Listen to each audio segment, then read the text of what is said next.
Bapak Ibu Guru. Pagi. Assalamualaikum warahmatullahi wabarakatuh. Waalaikumsalam warahmatullahi wabarakatuh. Namo Buddhaya. Namo Buddhaya. Salam kebajikan. Yang saya hormati Bapak Sundoko SAG MPDB.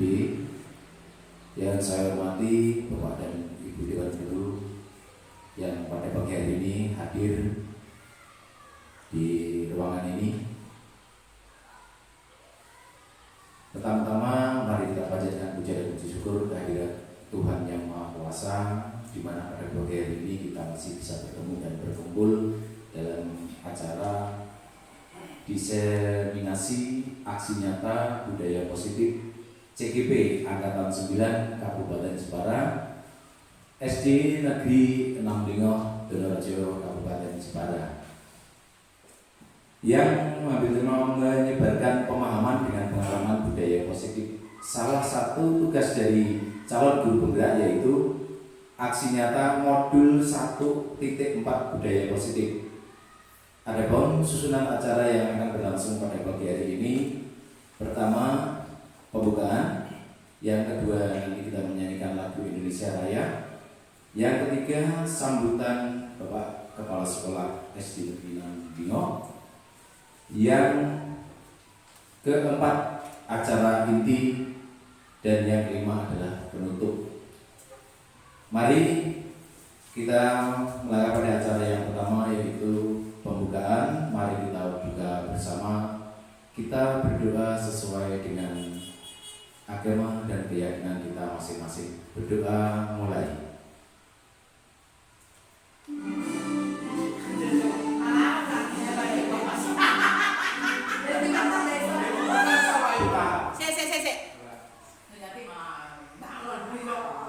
Berdoa selesai.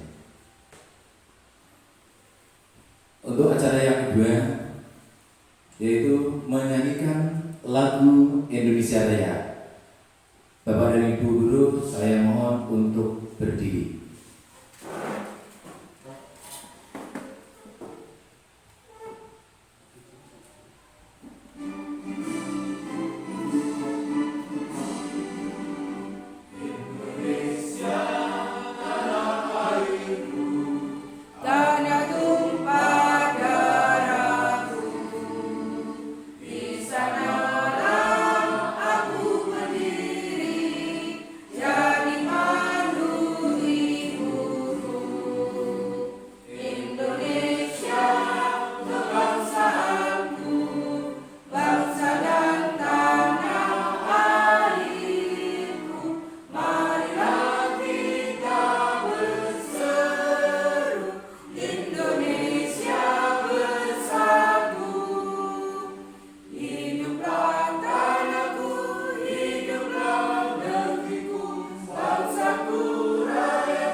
Bapak dan Ibu Guru dipersilakan untuk duduk kembali.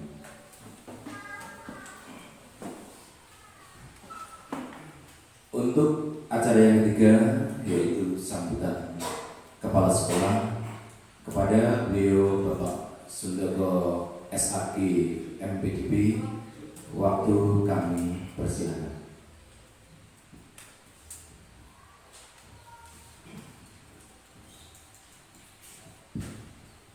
Assalamualaikum warahmatullahi wabarakatuh. Namo Buddhaya.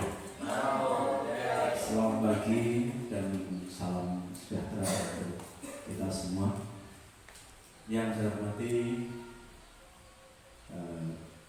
calon guru penggerak dari SD Negeri 6 Bungo. Yang saya hormati Bapak dan Ibu Guru dan tenaga kependidikan SD Negeri 6 Bungo. Pertama, mari kita senantiasa memanjatkan puji dan syukur kepada Tuhan Yang Maha Kuasa bahwasanya atas berkah dan karunia-Nya di pagi hari ini kita masih dipertemukan dalam keadaan sehat walafiat tanpa halangan suatu apapun dalam satu kegiatan diseminasi aksi nyata budaya positif calon guru penggerak Kecamatan Donorejo. Bapak Ibu yang saya hormati, pada kesempatan yang baik ini kami mengucapkan terima kasih dan apresiasi yang setinggi-tingginya kepada calon guru penggerak dari SD Negeri 6 Bungo ini yang pada hari ini melaksanakan diseminasi penerapan budaya positif di satuan pendidikan.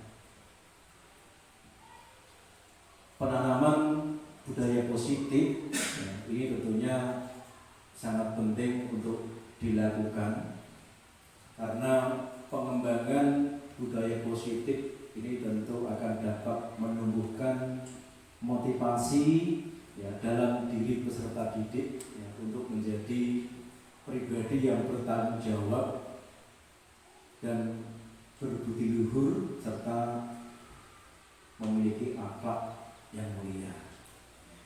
Oleh karena itu, sekali lagi kami selaku Kepala SD Negeri 6 Bungo sangat mendukung kegiatan yang dilaksanakan pada pagi hari ini. Nah, pelaksanaan budaya positif di SD Negeri 6 Bungo ini pada dasarnya sudah dilaksanakan oleh seluruh warga sekolah. Hanya saja masih memerlukan perhatian khusus dan belum terlaksana secara konsisten dan berkelanjutan. Jadi masih perlu adanya dorongan dari semua pihak agar budaya positif ini akhirnya bisa menjadi suatu kebutuhan bersama yang akan bisa mencetak karakter profil pelajar Pancasila.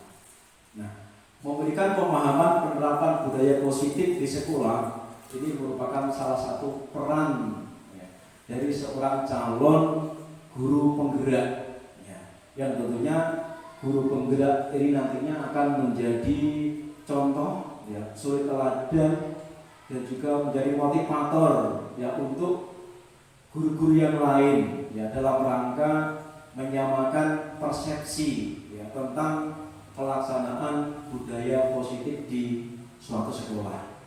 Nah, sekolah sebagai institusi pembentukan karakter tentunya memiliki peran yang sangat penting dalam rangka pembentukan karakter siswa.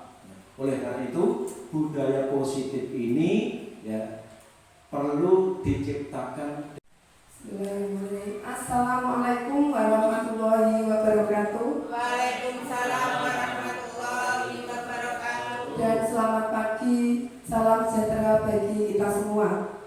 Yang saya hormati Bapak Sundoko selaku Bapak Kepala Sekolah SD Negeri 6 Bungo, dan yang saya hormati Bapak Ibu Guru dan tenaga kependidikan SD Negeri 6 Bungo. Di sini saya akan memaparkan aksi nyata modul 1.4 tentang budaya positif, yaitu menyebarkan pemahaman dan pengalaman budaya positif. Aksi nyata ini yaitu merupakan tugas dari kami yaitu CGP untuk menyebarkan pemahaman tentang budaya positif. Saya ucapkan selamat datang Bapak Ibu Guru hebat. Mari belajar bersama, berkolaborasi, saling mendukung demi mewujudkan disiplin positif di sekolah kita yang tercinta ini. Selanjutnya selanjutnya, ya, sebelumnya mari kita melakukan SBK lebih dahulu ya Bapak Ibu, supaya kita tidak tegang. Yuk, 1, 2, 3. Tepuk 1, tepuk 2, Oke. tepuk 3, Semangat. tepuk 4, Konsentrasi. tepuk 5. Siap belajar. Oke, terima kasih Bapak Ibu guru semua.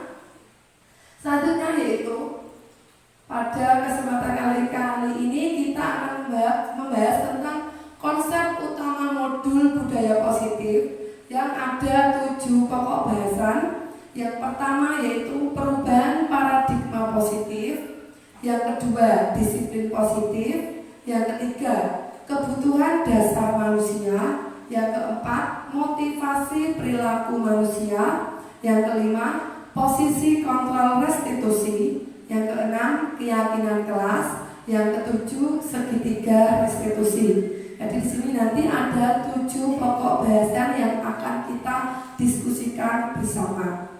Saya berdiri di sini bukan berarti saya lebih pintar dari Bapak Ibu guru semua.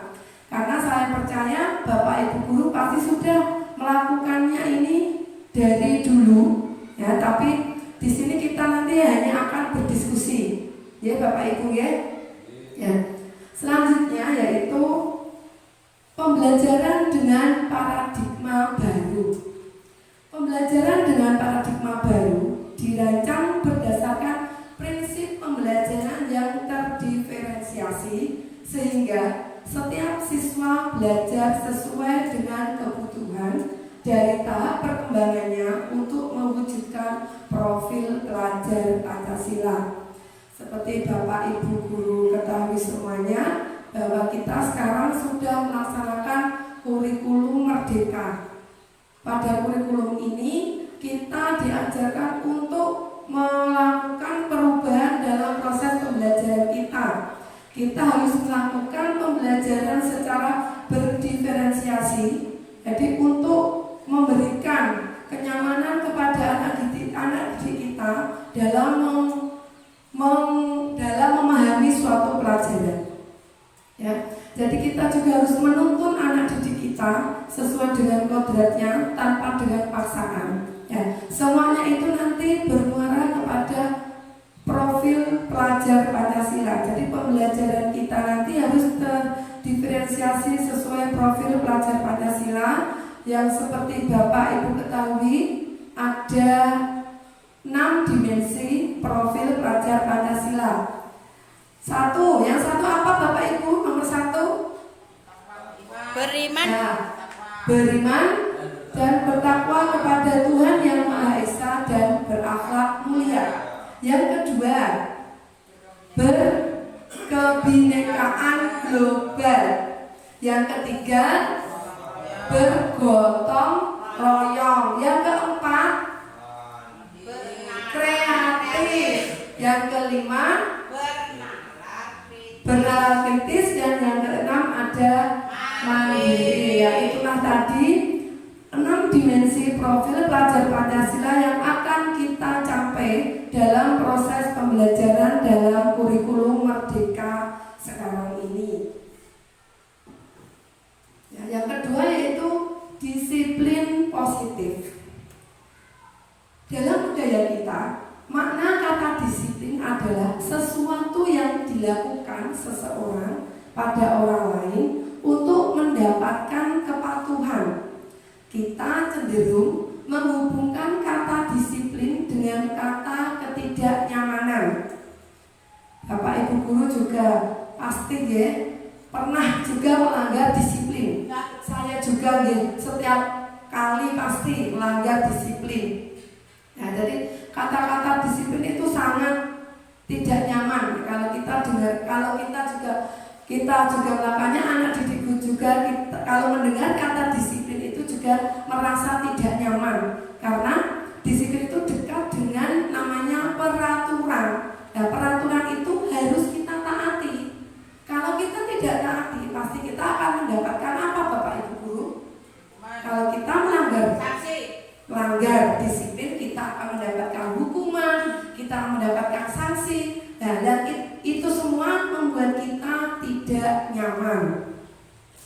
Sebagai pendidik, tujuan kita adalah menciptakan anak-anak yang memiliki disiplin diri sehingga mereka bisa berperilaku sesuai nilai-nilai kebajikan. Jadi disiplin tadi kita tujukan pada anak-anak didik kita supaya mereka itu dapat berperilaku sesuai dengan nilai-nilai kebajikan yang ada, sesuai dengan norma-norma yang ada, norma agama, norma kesopanan, norma kesusilaan. Jadi anak-anak supaya dapat melaksanakan itu semua dengan baik.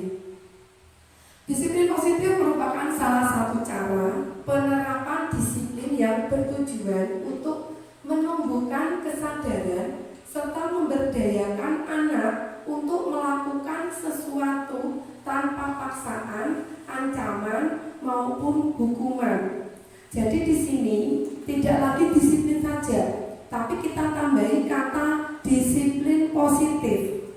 Jadi disiplin positif ini yaitu penerapan cara disiplin yang dengan kesadaran anak-anak itu mau melakukan sebuah tindakan. Jadi tanpa paksaan, tanpa ancaman maupun hukuman. Jadi dengan sadar mereka mau melakukan sebuah tindakan tersebut.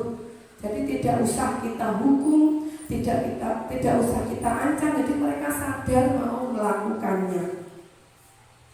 Selanjutnya, ya, kita sampailah ke kebutuhan dasar manusia. Di sini ada 5 poin dalam kebutuhan dasar manusia. Yang pertama, kebutuhan dasar. Kebutuhan dasar di sini yaitu sepertinya contoh kita setiap hari butuh makan, butuh minum, butuh istirahat, yaitu merupakan contoh-contoh kebutuhan dasar. Anak-anak juga kita sama seperti kita juga memiliki kebutuhan dasar tersebut. Yang kedua, kasih sayang dan rasa diterima. Anak-anak mereka ingin mendapatkan kasih sayang dan rasa diterima. Baik kalau di rumah bisa diberikan oleh orang tua mereka, tapi kalau di sekolah dengan bapak, ibu, guru semua. Dan selain kasih sayang juga rasa diterima. Jadi anak-anak kita itu harus melatih mereka supaya bisa menerima antara temannya satu dengan teman yang lainnya. Jadi tidak ada kata-kata perbedaan di antara anak-anak semua. Yang ketiga, penguasaan. Biasanya kita melihat anak-anak didik kita yang mencari perhatian.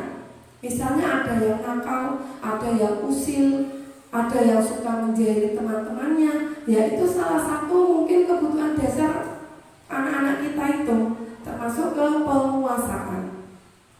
Yang keempat, kebebasan. Anak-anak rata-rata itu ingin bebas, ingin merdeka, seperti kurikulum kita ini merdeka. Jadi anak-anak itu tidak mau lagi kita paksa, kita ancam, ya. Dia ingin menemukan dunianya sendiri dengan cara mereka. Nah, kita sebagai guru juga harus menuntunnya tersebut. Jangan sampai kita hanya dibebaskan sesuka hatinya, sesukanya sendiri. Tapi kita juga harus bisa menuntun anak didik kita untuk mencapai jati dirinya tersebut. Yang kelima, kesenangan. Ya, jadi kita juga membutuhkan kesenangan tersebut, membutuhkan kebahagiaan. Ya, begitulah tadi kebutuhan dasar manusia. Selanjutnya yaitu motivasi perilaku manusia. Motivasi merupakan dorongan yang timbul pada diri seseorang secara sadar atau tidak sadar untuk melakukan suatu tindakan dengan tujuan tertentu. Untuk motivasi ini dibagi menjadi 2, yaitu motivasi ekstrinsik dan motivasi intrinsik. Untuk motivasi ekstrinsik yaitu motivasi yang berasal dari luar diri kita atau dari diri luar anak-anak kita. Sedangkan motivasi intrinsik yaitu sebuah motivasi yang timbul dari dalam diri kita, dan sifatnya akan lebih melekat pada diri kita dibandingkan motivasi ekstrinsik tersebut. Ada 3 poin contoh di sini dalam motivasi perilaku manusia. Yang pertama yaitu menghindari ketidaknyamanan dan hukuman. Jadi kita dalam berperilaku menghindari ketidaknyamanan dan hukuman. Contohnya, murid melakukan disiplin diri karena ia takut dihukum. Ya, rata-rata anak-anak itu mau disiplin karena takut kepada bapak atau ibu gurunya. Jadi kalau dia melakukan kesalahan itu takut aku nanti kalau dimarahi bapak ibu guru kalau saya melanggar peraturan. Ya, ini merupakan contoh motivasi ekstrinsik karena dari dia takut dari luar karena tadi ada hukuman yang diberikan oleh bapak ibu gurunya. Yang kedua yaitu mendapatkan imbalan atau penghargaan dari orang lain. Contohnya, murid melakukan disiplin diri karena ia ingin mendapatkan imbalan. Sama seperti tadi, yaitu ini merupakan contoh dari motivasi ekstrinsik yang berasal dari luar.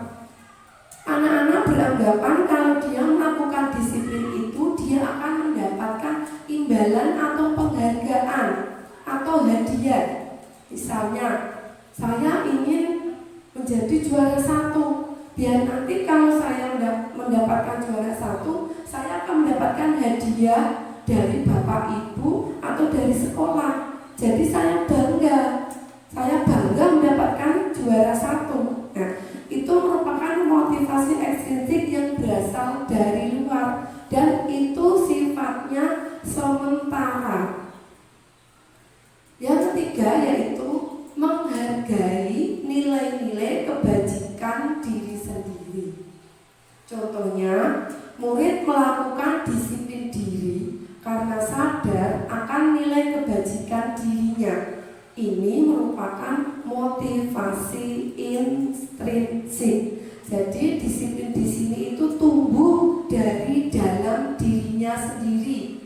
Anak-anak sadar untuk melakukan disiplin ini memang kesadarannya sendiri. Tidak ada paksaan, tidak ada ancaman, tidak ada hukuman dari beberapa pihak, misalnya dari bapak ibu guru, dari bapak kepala sekolah atau dari pihak manapun juga. Jadi untuk motivasi intrinsik ini lebih kuat, lebih melekat dari dalam diri anak tersebut. Menurut bapak ibu semua, motivasi antara motivasi ekstrinsik dan intrinsik, mungkin mana yang lebih baik menurut bapak ibu guru semua? Motivasi intrinsik. Karena apa bapak ibu? Kok bapak ibu memilih motivasi intrinsik tersebut? Karena hal tersebut timbul dari dalam Karena kesadaran anak sendiri. Setuju ya, kita sepakat ya. Jadi motivasi intrinsik itu lebih kuat melekat pada diri anak kita. Jadi anak akan terbiasa, termotivasi dari dalam diri sendiri, tidak akan mendapatkan hadiah, hukuman atau ancaman. Jadi dia akan berlaku atau bertindak itu sesuai dengan hati nuraninya sendiri. Begitu tadi tentang motivasi perilaku manusia. Sekarang kita masuk ke konsep disiplin dengan identitas gagal. Di sini ada beberapa poin. Poin yang pertama yaitu hukuman. Hukuman di sini yaitu ada menghakimi. Jadi anak-anak itu merasa terhakimi. Yang kedua, tidak nyaman. Jadi hukuman tersebut itu anak-anak merasa tidak nyaman. Kita orang dewasa juga, kalau ada hukuman pasti kita tidak nyaman ya. Yang ketiga, murid menjadi takut. Bisa takut pergi ke sekolah, takut bertemu dengan bapak ibu guru, merasa malas sekolah, itu akibat dari hukuman. Selanjutnya yaitu memaksa, bahwa hukuman itu memaksa kita untuk bertindak sesuai dengan peraturan yang ada. Terus selanjutnya yaitu murid menyembunyikan kesalahan. Jadi murid setelah melakukan kesalahan, mereka tidak berani berkata jujur karena takut akan mendapatkan hukuman tersebut. Selanjutnya yaitu murid menjadi rendah diri. Karena hukuman tersebut, murid kita akan merasa rendah diri, dia tidak percaya diri lagi, ya, karena telah melakukan kesalahan tersebut. Dia takut, dia merasa kecil hati setelah mendapatkan hukuman. Yang kedua yaitu penghargaan. Penghargaan meliputi yang pertama yaitu tidak efektif. Ya, jadi untuk penghargaan itu kurang efektif, tidak terlalu baik dalam pelaksanaan disiplin positif. Yang kedua yaitu merusak hubungan. Contohnya sifat iri. Jadi anak-anak di dalam kelas, bagi yang mendapatkan penghargaan atau hadiah, dia akan merasa berbesar kepala atau berbesar hati. Sedangkan untuk temannya yang tidak mendapatkan penghargaan atau hadiah, dia akan merasa kecil, merasa kurang percaya diri. Ya, jadi itu dapat merusak hubungan antara murid-murid yang ada di kelas. Yang ketiga yaitu mematikan kreativitas.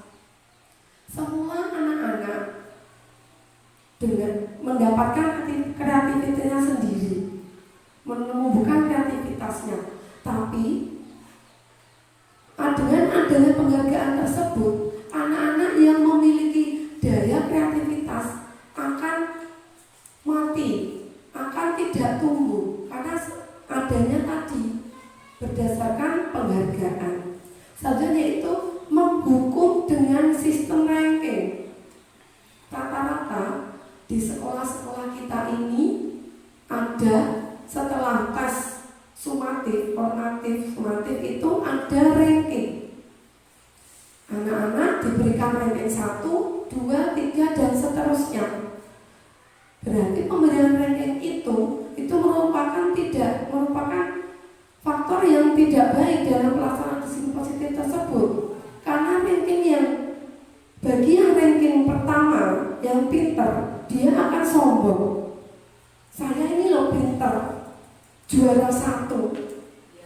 Ya, tetapi kalau untuk anak-anak yang di bawah, yang tidak mendapat ranking, dia akan merasa minder, dia akan merasa rendah diri, takut, diejek oleh teman-temannya, yaitu masalah yang timbul itu tadi.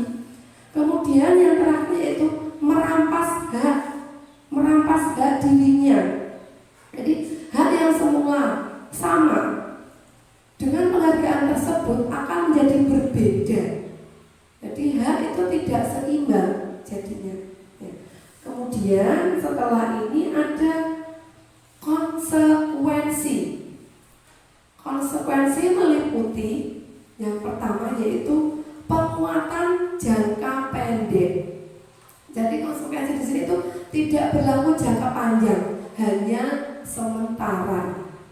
Yang kedua yaitu perlu monitoring berkelanjutan. Jadi kita perlu melakukan evaluasi, membimbing secara berkelanjutan.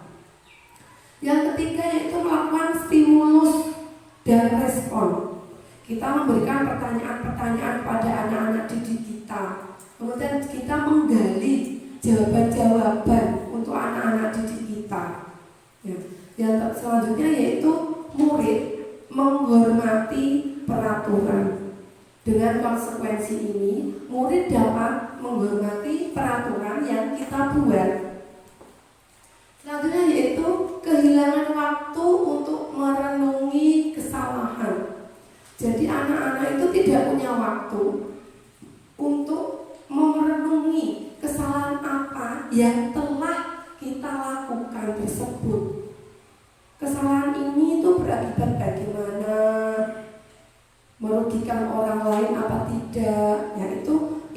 faktor dari konsekuensi. Sedangkan yang keempat yaitu ada namanya restitusi.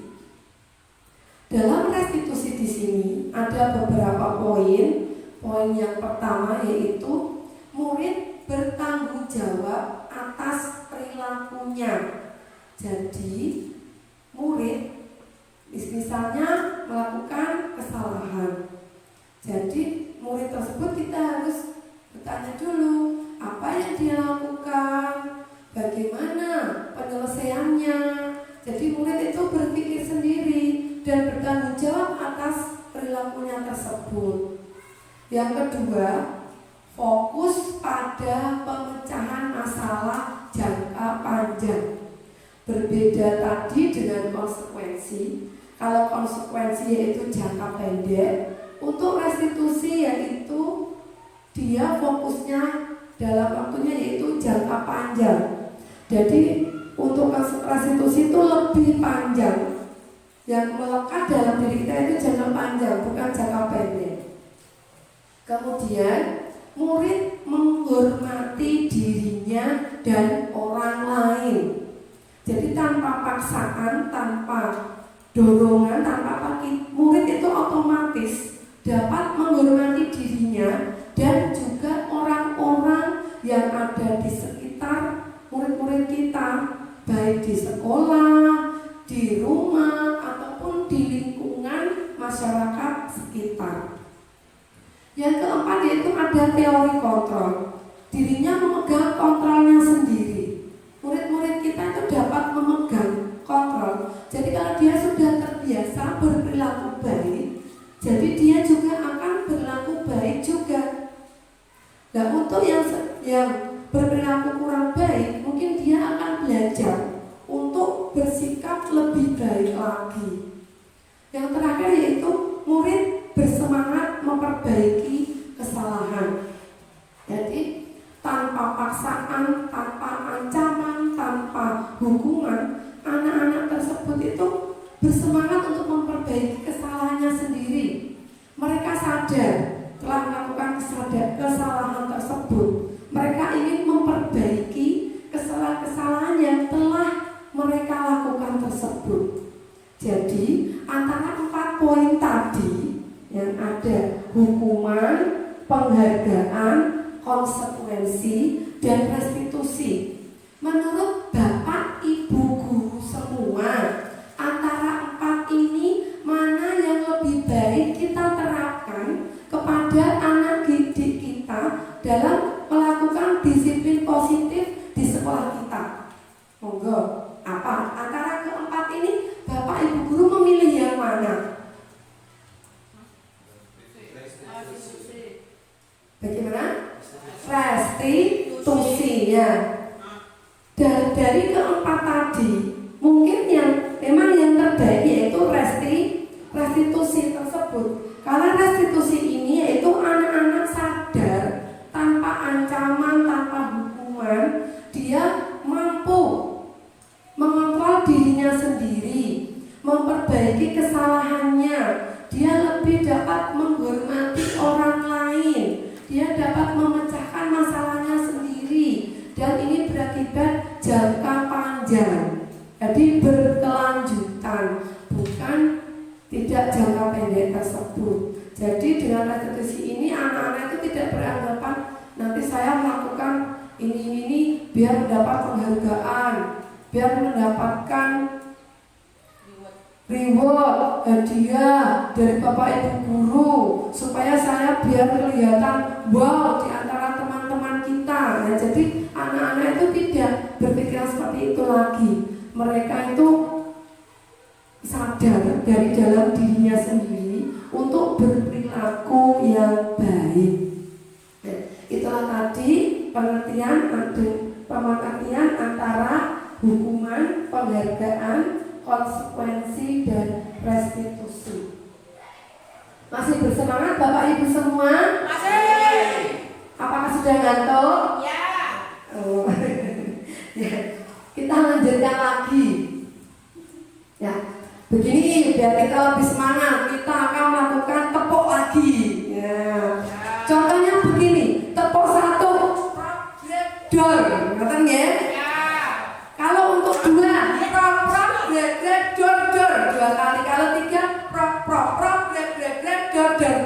ya, lebih cepat. Yo, biar semangat lagi. Mboten nangkep. Yo, tepuk 1, dua, tepuk 2, tepuk 3. Ya, Pak Jen biar mboten ngantuk. Ya, selanjutnya ya kita lanjutkan lagi Bapak Ibu guru ya. Di sini konsep disiplin pendekatan restitusi.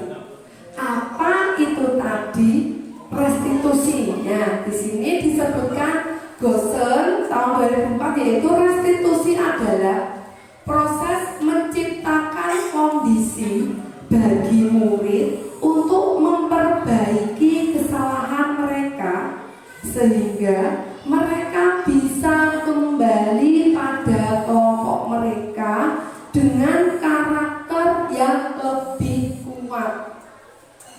Sedangkan di sini disebutkan ciri-ciri restitusi. Yang pertama, bukan menebus kesalahan, namun belajar dari kesalahan. Jadi di sini anak-anak kita ajarkan bahwa kesalahan tadi itu bukan kesalahan yang fatal. Kita dapat bangkit lagi untuk memperbaiki kesalahan tersebut. Kita akan belajar dari kesalahan-kesalahan yang telah kita lakukan tersebut. Ciri-ciri yang kedua yaitu memperbaiki hubungan. Jadi tadi setelah hubungan misalnya antara anak didik kita kan tadi ada sifat iri di antara mereka, sikap saling berkompetisi untuk meraih yang terbaik, yaitu memperbaiki hubungan tersebut. Jadi biar kondusif ya kelas kita. Selanjutnya yaitu ada tawaran, bukan paksaan. Jadi kita berikan tawaran, bukan dipaksa untuk melakukan sebuah tindakan. Yang keempat yaitu menuntun untuk melihat ke dalam diri.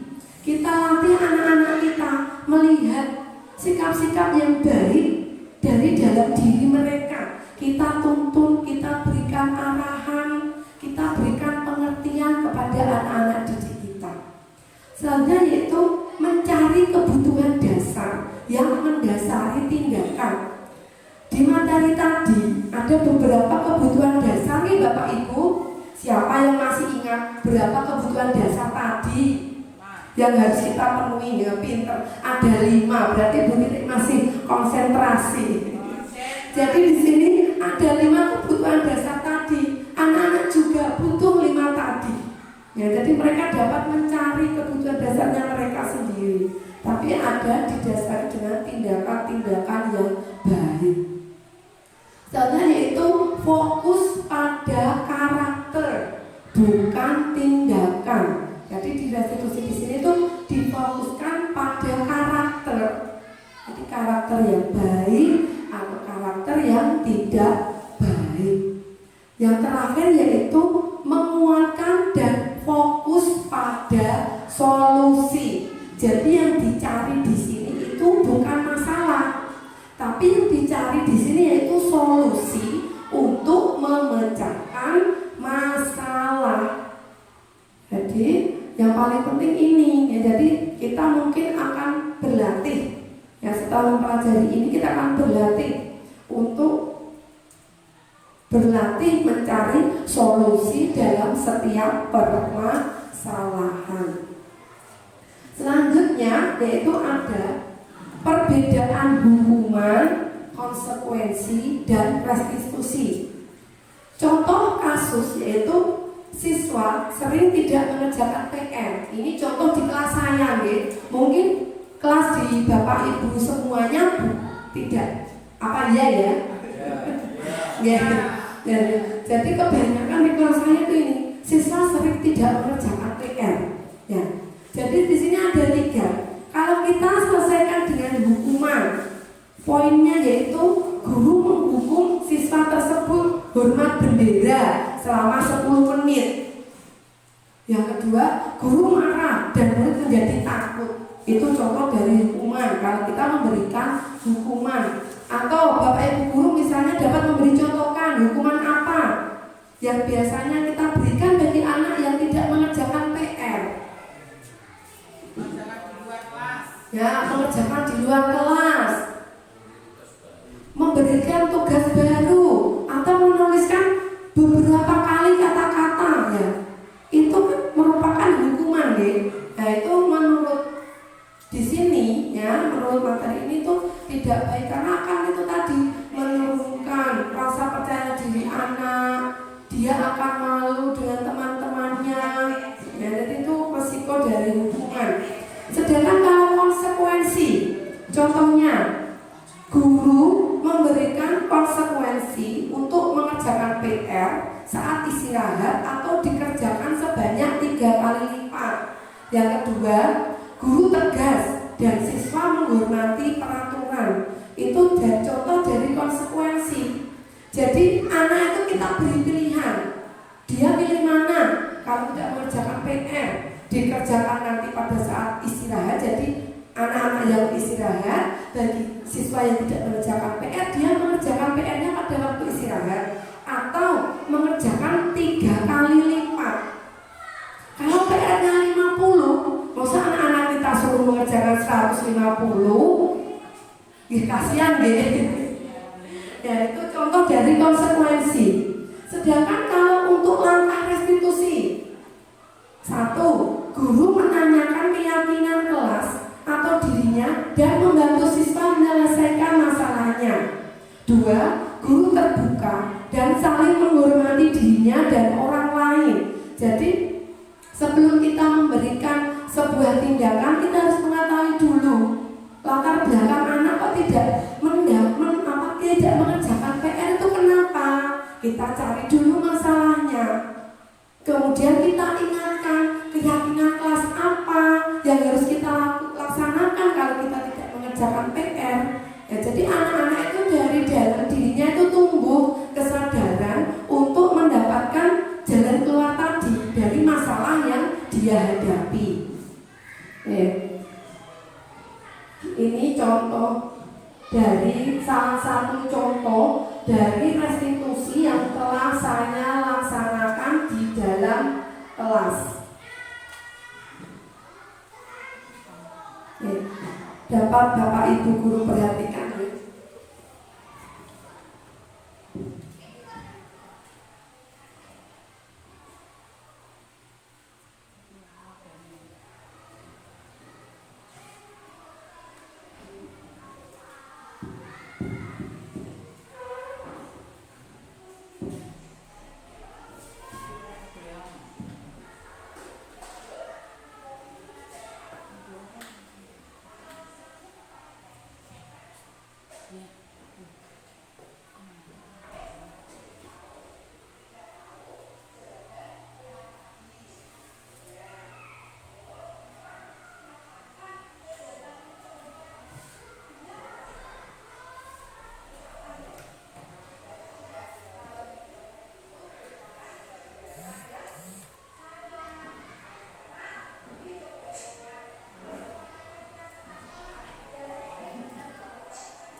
Begitulah Bapak Ibu cuplikan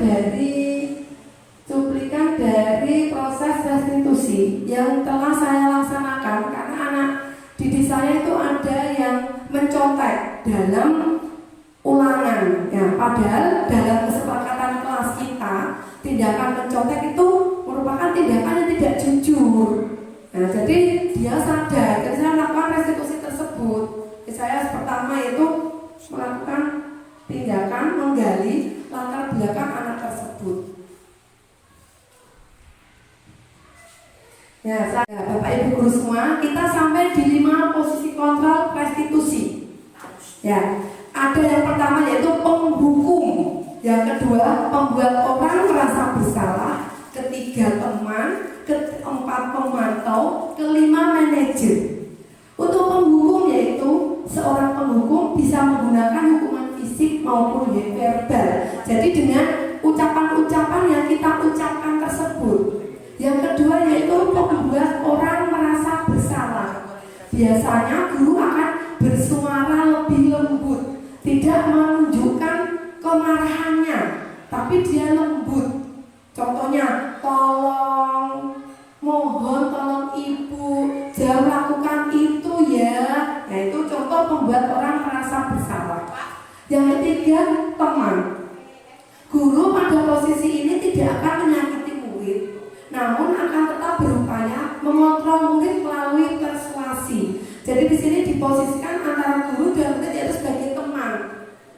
Dia antara anak dan guru tadi berbicara, berkomunikasi seperti teman, ya, tapi masih dikontrol melalui persuasi tersebut. Yang keempat yaitu monitor atau pemantau, yaitu mengawasi. Jadi guru di sini bertindak sebagai pengawas, mengawasi anak-anak didik kita. Yang kelima yaitu manajer.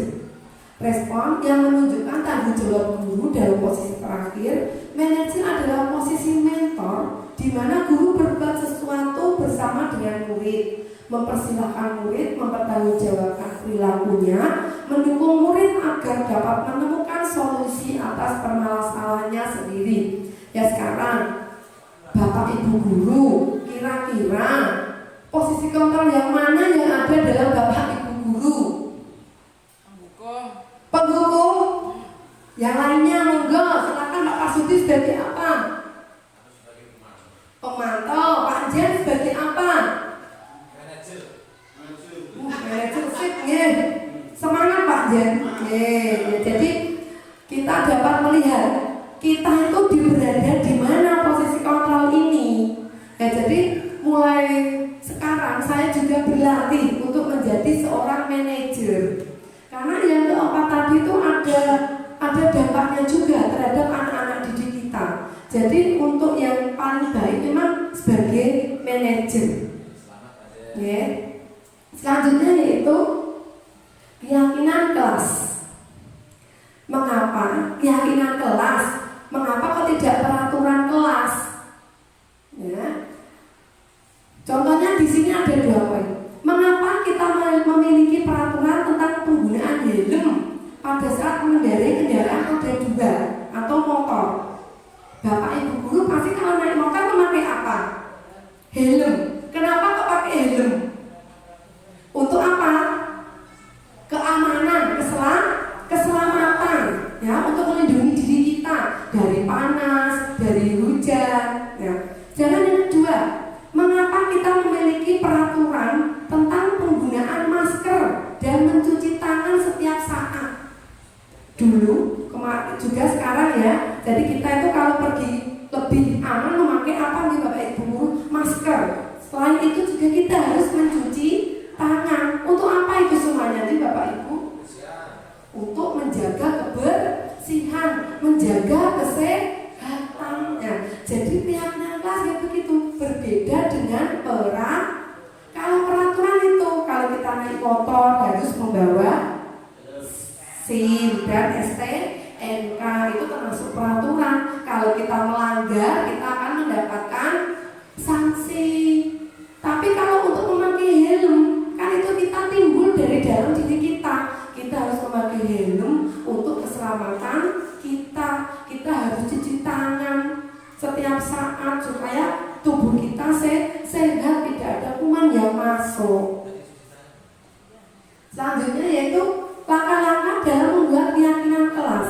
Yang pertama yaitu berdiskusi tentang peraturan.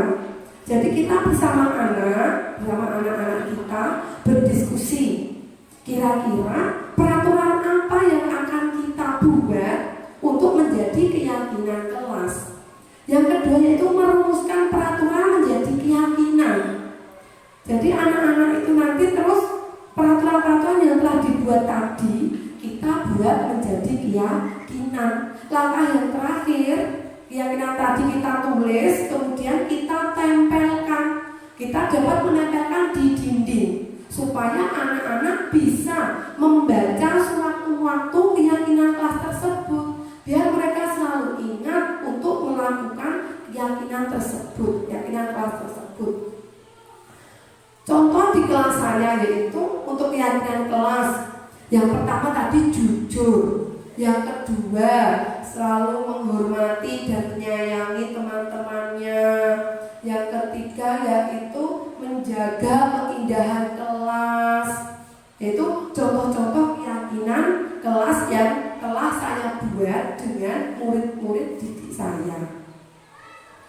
Ini ada langkah-langkah restitusi. Ada 3 langkah dalam restitusi. Namanya segitiga restitusi. Yang pertama yaitu validasi tindakan yang salah. Jadi kita bisa menanyakan kenapa tadi kok melakukan kesalahan, kok tidak melakukan dengan baik. Ya. Untuk langkah yang kedua itu menstabilkan identitas. Jadi setiap orang itu pasti pernah berbuat salah. Tidak ada orang yang sempurna, itu tidak ada. Pasti kita pernah berbuat salah. Tapi setelah berbuat salah, kita mencoba memperbaiki kesalahan tersebut. Yang ketiga itu menanyakan keyakinan.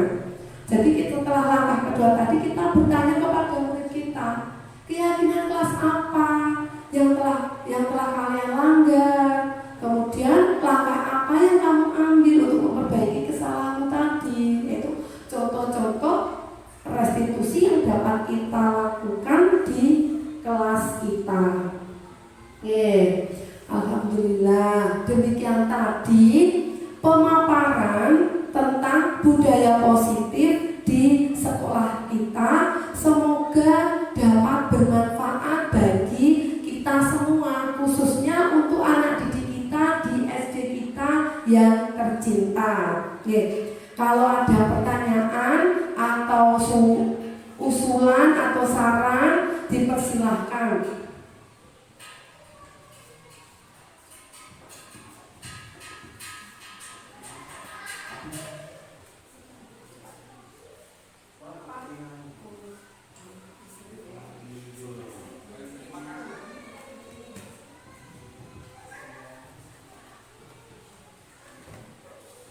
Terima kasih waktu itu diberikan. Setelah pembelajaran aksi nyata dengan budaya positif, banyak hal yang saya pahami terkait dengan penanganan budaya positif di sekolah, untuk bagaimana kita sebagai guru supaya bisa memberikan arahan atau bimbingan kepada anak-anak kita supaya lebih baik atau lebih bermanfaat bagi anak-anak kita. Hanya itu Bu yang saya sampaikan. Terima kasih. Terima kasih Pak Pasudi. Monggo untuk Bu Titi dapat menambahkan sepatah dua kata-kata.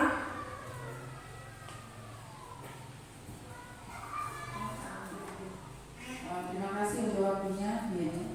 Saya yang memberikan semuanya tanggapan saja. Melihat dari apa yang dipaparkan memang sudah begitu lengkap. Kami juga banyak pembelajaran yang bisa kita ambil dan merefleksi diri kita sendiri, bagaimana kita ke depannya, bagaimana kita harus bisa membuat anak didik kita itu memiliki nilai-nilai kebajikan seperti yang ada di program P5 itu ya, profil pelajar Pancasila. Setidaknya anak-anak memiliki nilai-nilai yang karakternya bagus, nilai-nilai luhur, kemudian memiliki motivasi yang sangat kuat. Jadi saya sangat mengapresiasi sekali bahwa apa yang disampaikan memang memberikan gambaran baru bagi kami supaya kami mampu mengubah setidaknya apa yang kemarin-kemarin memang belum kami lakukan, untuk kedepannya kami bisa melakukan seperti apa yang diharapkan dalam segitiga restitusi. Demikian Bu, terima kasih. Terima kasih Bu Titi. Silakan Bapak Ibu guru yang lain bila akan memberikan pertanyaan atau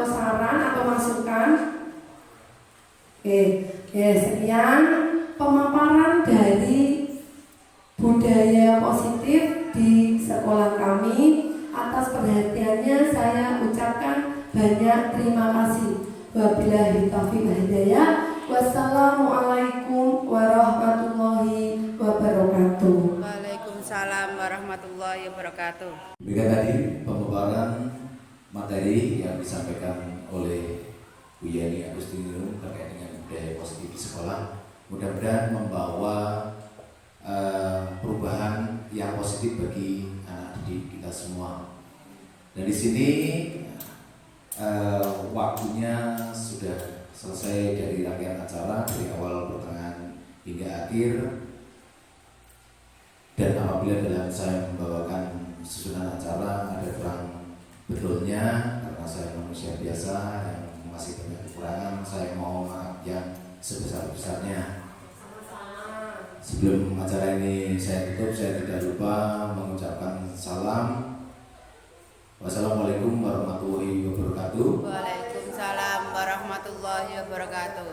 Namo Buddhaya, salam kebajikan.